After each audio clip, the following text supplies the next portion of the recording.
Visoko izobražena delovna sila iz Pomurja si po koncu študija v Ljubljani, Maribor, na Dunaju ali kje drugje vse preredko išče in tudi najde zaposlitev doma, torej v regiji.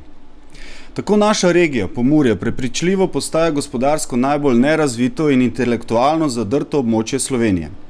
Kako to spremeniti? Kljub sicer dobronamernim pobudam lokalnih politikov v ustanavljanju Pomurske univerze, pa sem mnenja, da je ta vlak že šel mimo Pomurja. Izgubljenega je bilo že preveč časa in poseči je potrebno po bolj inovativnih in hkrati realnih rešitvah. Pomurci in Pomurke moramo uresničevati tiste projekte, ki obetajo več možnosti za uspeh pri doseganju zadanega cilja. To pa je večje vračanje strokovnih kadrov v Pomurje. Zakaj gre? Za ustanovitev prekmurske regijske hiše v Ljubljani. Torej, naš intelektualni potencial, ki ostaja predvsem v Ljubljani, ostaja tam zato, ker ima v 4 do 6 letih študijskega bivanja dovolj časa za iskanje boljše službe, kot mu jo lahko ponudi večina podjetij iz Pomurja. Kot po domače pravimo temu, ti Prekmurci in Prekmurke so se v Ljubljani dobro znašli.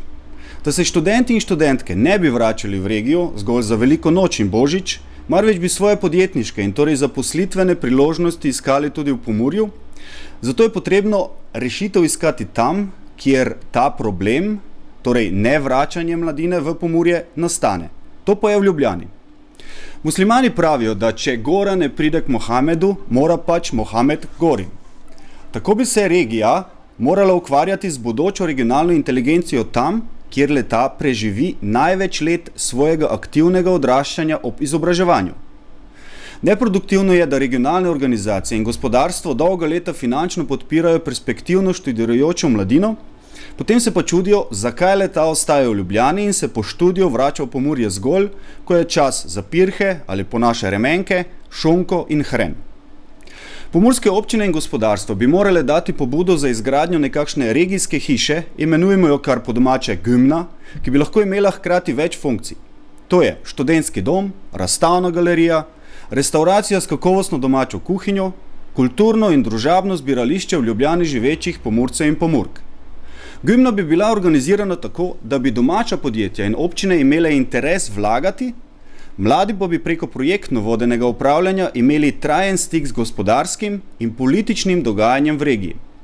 Pri tem bi zagotavljali uveljavljanje regionalne identitete mladih, ki ne bi temeljila zgolj na kvazi lokal patriotizmu, marveč bi imela svoje osnove v zgodovini, kulturi, odprtosti in seveda bodoči regionalni podjetniški uspešnosti. Državni proračun bi primaknil svoj delež razvojnih sredstev, tako nacionalnih kot tudi evropskih, pa tudi mestna občina Ljubljana bi morala imeti svoj interes.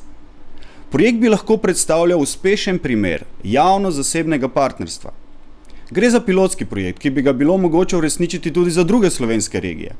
Tako bi dobili recimo Štajersko hišo, Koroško, Dolenjsko, Primorsko in še katero drugo regionalno hišo.